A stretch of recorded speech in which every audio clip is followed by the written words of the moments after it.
오늘 말씀이 이미타티오 데이 해서 이거 무슨 말인가 이렇게 생각하실 수도 있을 텐데 라틴어입니다. 하나님 닮음이다라고 하는 말씀이에요. 우리 마지막 절에 하나님이 온전하신 것 같이 너희도 온전하라.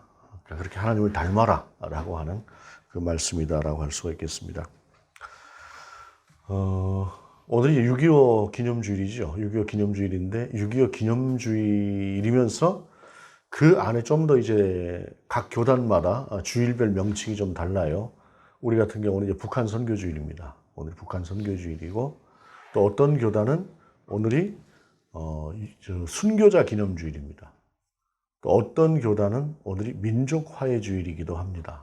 그래서 6.25 기념주일이지만 누군가에게는 순교자 기념주일이고 누군가에게는 또 민족화해주일이고 또 누군가에게는 북한 선교주일이다라고 하는 그러한 명칭으로 오늘 예배가 드려지고 있는데 참고로 말씀드리자면 우리 교단은 6월 둘째 주가 순교자 기념주일이었습니다. 순교자 기념주일이라고 이야기할 때는 기억하자라는 얘기죠.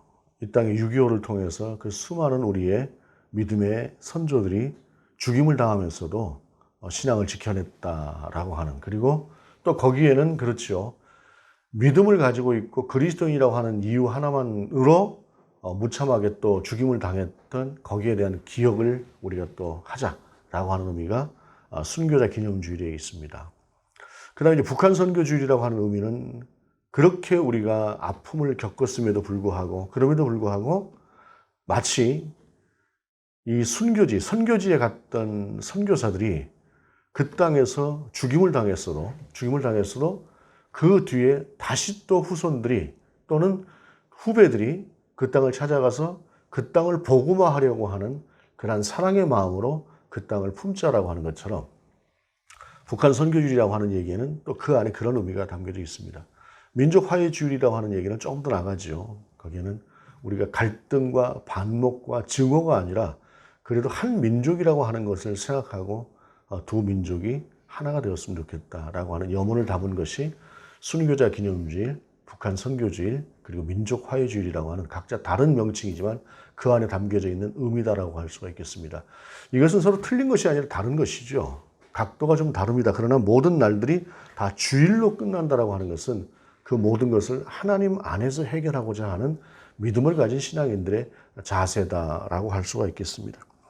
그럼에도 불구하고 전쟁 후 73년, 전쟁이 끝나고 73년이 지난, 전쟁이 시작되고 73년이 지난, 그리고 7월달에 종전이죠.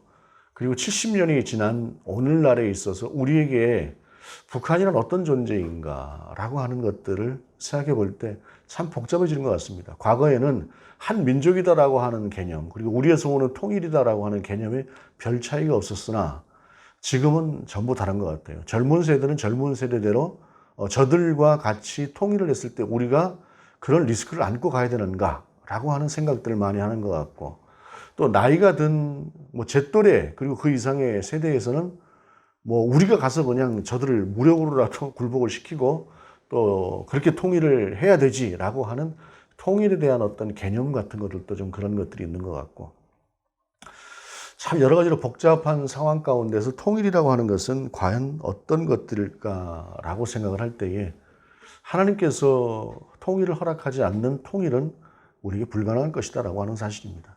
역사의 주관자이신 하나님께서 우리 민족에게 통일을 허락하실 때에만 가능한 것이지 우리가 힘으로도 능으로도 결코 되지 않는 오직 하나님의 능력으로만, 하나님의 영으로만 되어지는 것이 바로 통일일 것이다. 우리의 인생도 마찬가지지만 그러한 생각을 하면서 특별히 오늘 말씀을 통해서 우리가 6.25를 생각하면서 그 6.25에 대해서 우리가 어떻게 정리하고 어떻게 기도할 것인가 라고 하는 것들을 생각해 볼 수 있기를 바랍니다. 오늘 본문은 이제 마태복음의 말씀, 용서에 관한 말씀이죠.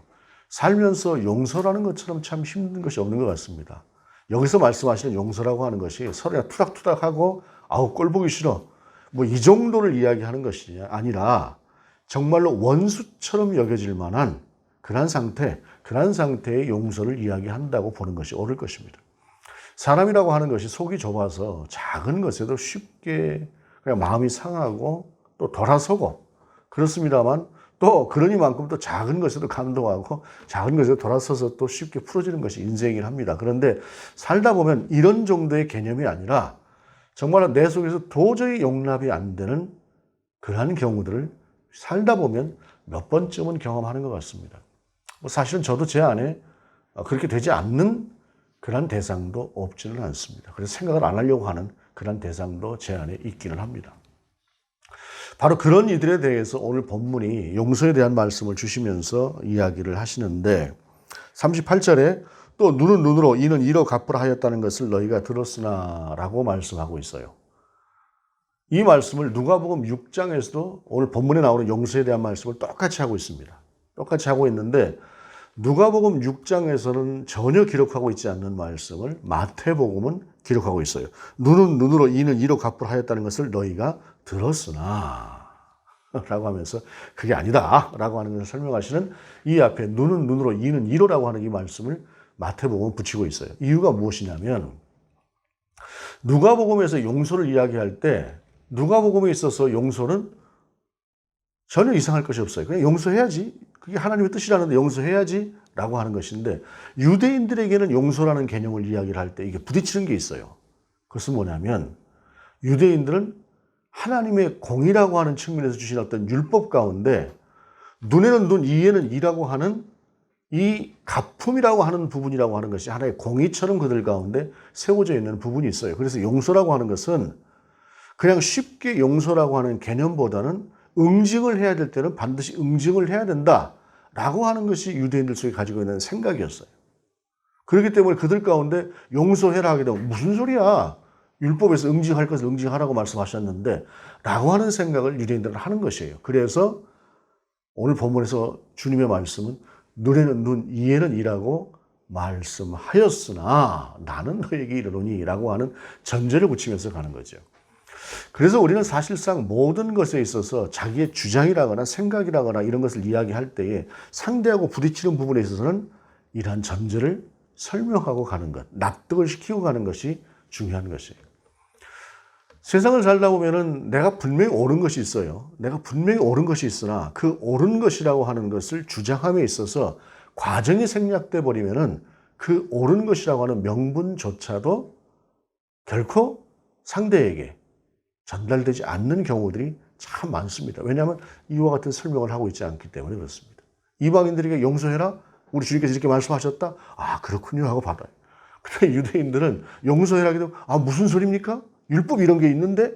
라고 하는 그런 생각을 하고 있다는 말이죠. 살아온 삶의 자리, 사람이 생각하고 있는 어떤 생각, 세계관 이런 것들이 전혀 다르기 때문에 그렇다라고 하는 말씀을 하는 것입니다. 그러면서 그 다음부터 나오는 말씀은 누가복음에 있는 말씀하고도 다 비슷하게 이어지는 말씀인데 39절에 보게 되면 나는 너에게 이르노니 악한 자를 대적하지 말라. 누구든지 내 오른편 뺨을 치거든 왼편도 돌려대며 라고 말씀하고 있습니다. 이게 이제 우리가 얼핏 생각하면은 오른쪽 뺨을 맞고 나면 그래 한 대 더 때려봐라 하고 이제 뺨을 내는 것 같은 그런 식으로 생각할 수 있지만 이건 절대로 그렇지가 않아요. 본문 속에 나오는 말씀은. 예를 들어서 상대가 내 뺨을 친다고 할 때에 상대 오른손으로 내 뺨을 치지 않겠습니까? 상대 오른손으로 뺨을 치게 되면 내 왼뺨에 맞게 되겠죠. 그런데 만약에 다른 뺨도 돌려댄다고 할 때에는 어떻게 하겠습니까? 그 사람이 손등으로 돌려치거나 아니면 왼손으로 쳐야만 돼요. 그런데 유대인들의 생각 속에서 어떤 생각을 가지고 있느냐 하면은 왼손으로 상대를 친다고 하는 것은 지독한 모욕이에요. 이거 용서할 수가 없는 모욕인 거예요.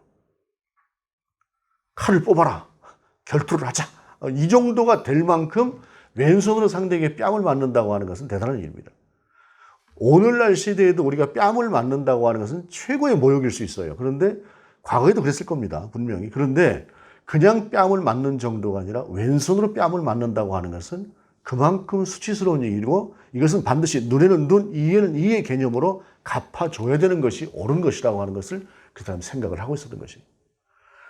왼손으로 안 때리면 이제 손등으로 때려야겠죠. 요걸 요렇게 해서 때리는 사람은 없을 거 아니겠습니까? 손등으로 때려야 되는데 손등도 비슷한 개념입니다. 상대에게 최고의 모욕이에요. 그런데 그 모욕을 감수하라라고 하는 것입니다. 오늘 본문은. 왜 그럴까요? 상대가 악한 자이기 때문에 그래요. 악한 자를 대적하지 말라는 것이.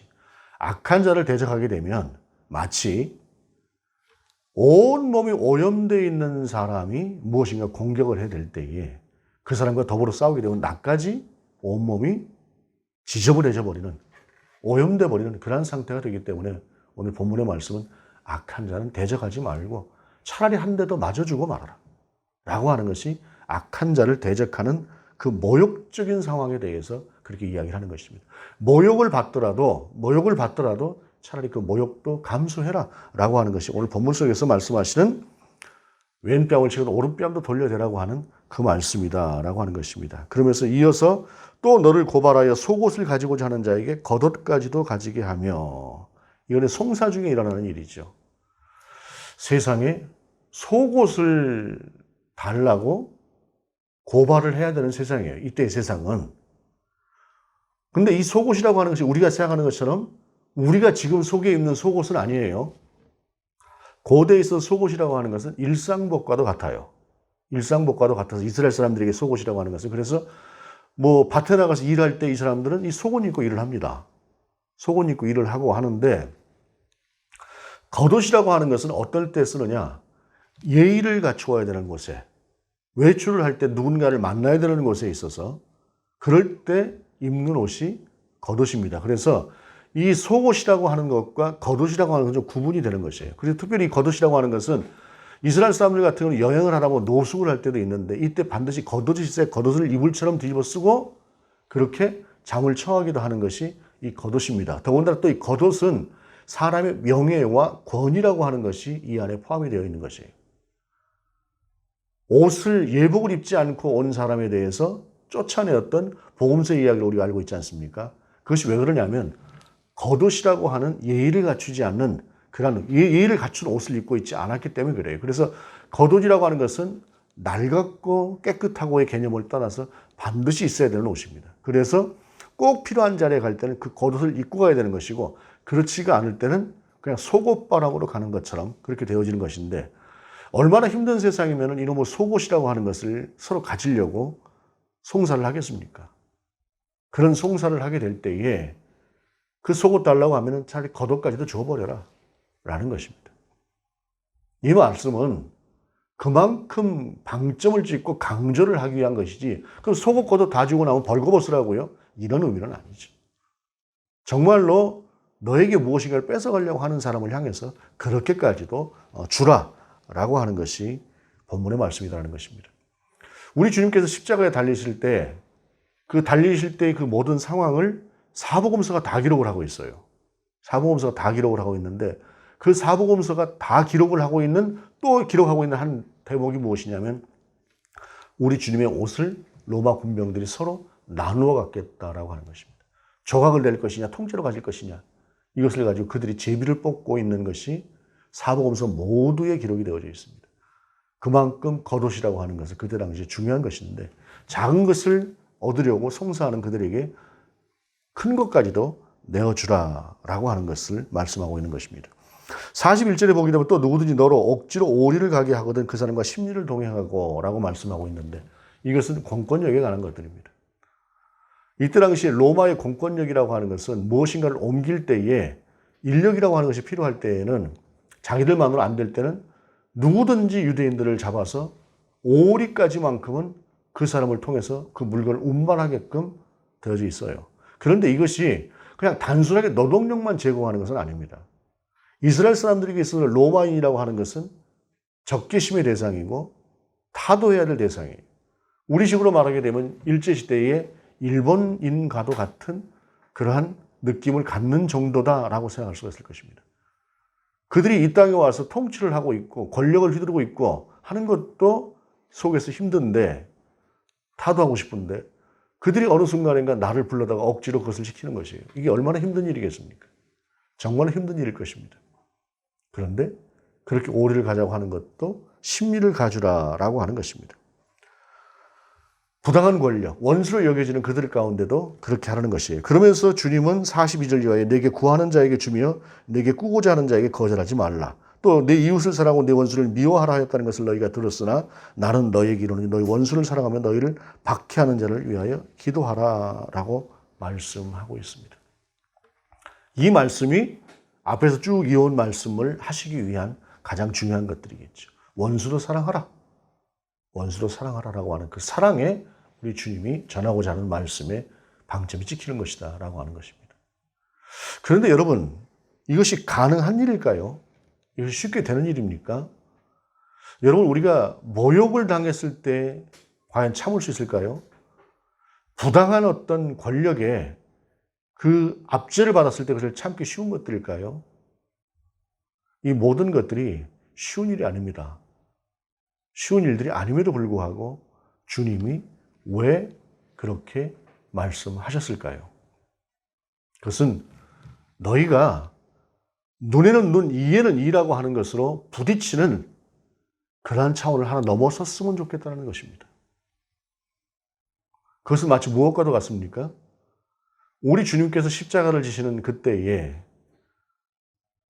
유대인들, 대제사장들, 서기관들, 바리새인들 이 사람들이 선하신 주님을 십자가에 매어 달지 않았습니까? 세상에 이것처럼 부당한 것이 어디가 있겠습니까? 이것처럼 견딜 수가 없는 모욕이 어디가 있겠습니까? 선하신 주님을 악한 그들이 그렇게 만들었다는 것입니다. 그런데 우리 주님은 거기에 기꺼이 응하셨고 기꺼이 십자가를 지셨습니다. 왜입니까? 그것을 넘어서는, 그리고 그것을 져야만 주님께서 이루실 구원의 목적이, 구원의 결론이 그 십자가에서 이루어지는 것이기 때문에 주님은 그렇게 십자가를 지셨다라고 하는 사실입니다.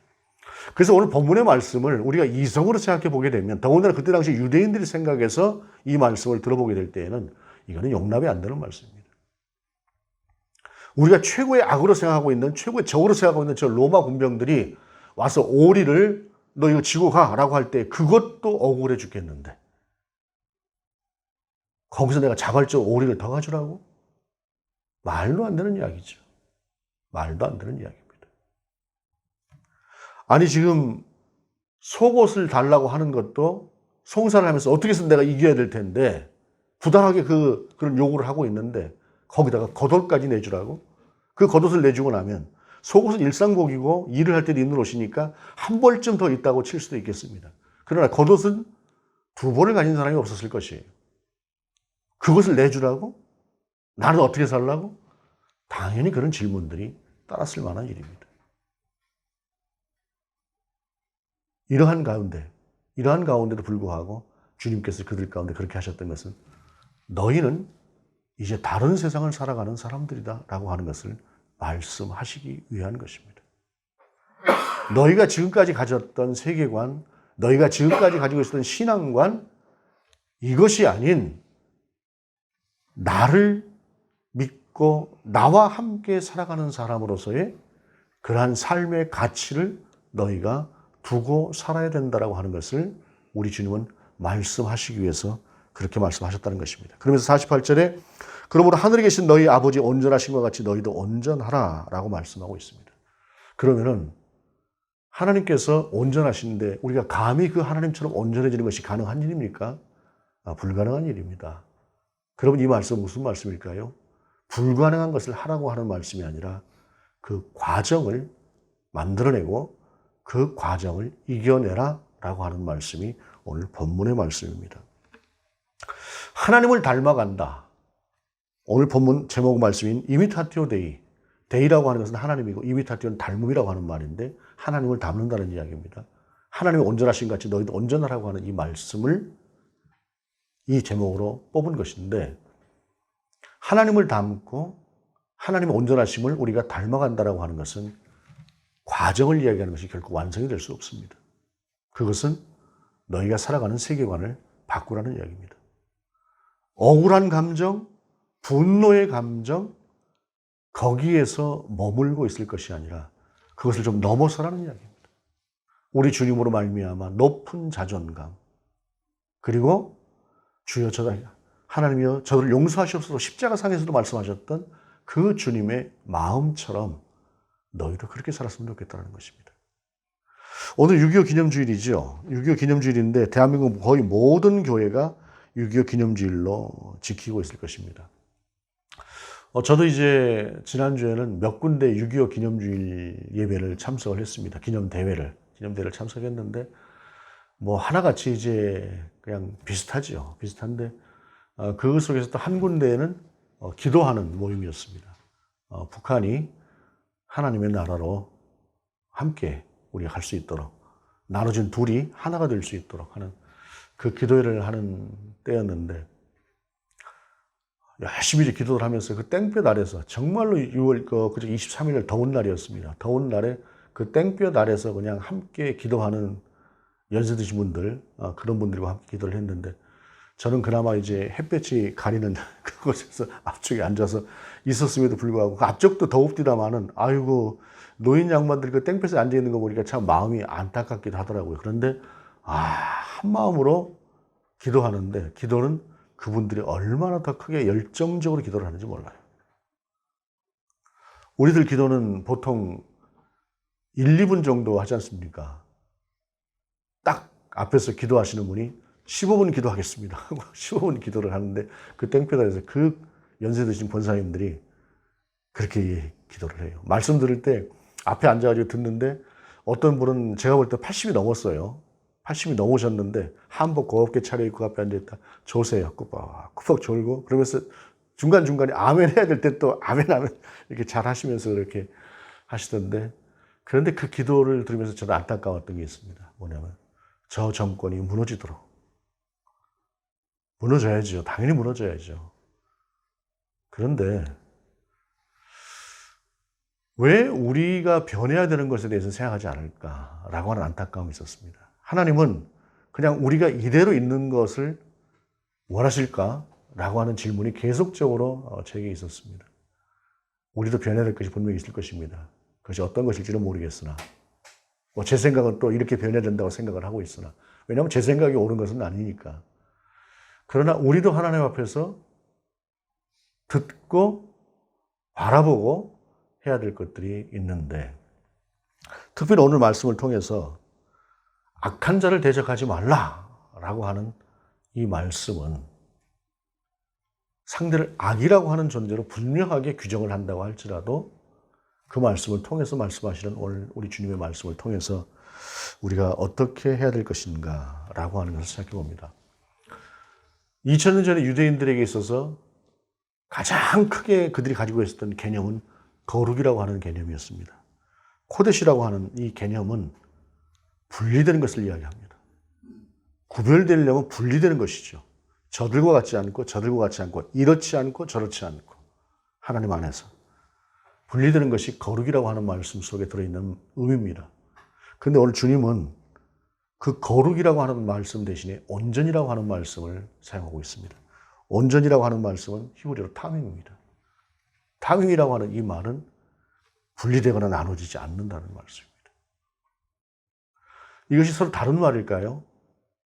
다른 말이 아니고 같은 말입니다. 하나님을 바라볼 때에 분리되어질 것에는 분리되어져야 되는 것이고 하나 되어야 될 것에는 하나 되어야 되는데 어떤 상태에서 우리가 분리되고 어떤 상태에서 하나 될 것인가라고 하는 것은 간단한 문제는 아닐 것이나 그러나 우리가 하나님을 바라보고 하나님을 기대하고 하나님을 소망할 때에 한 걸음씩 한 걸음씩 모든 것이 가능해질 것입니다. 이미타티오 데이, 하나님을 닮는 것.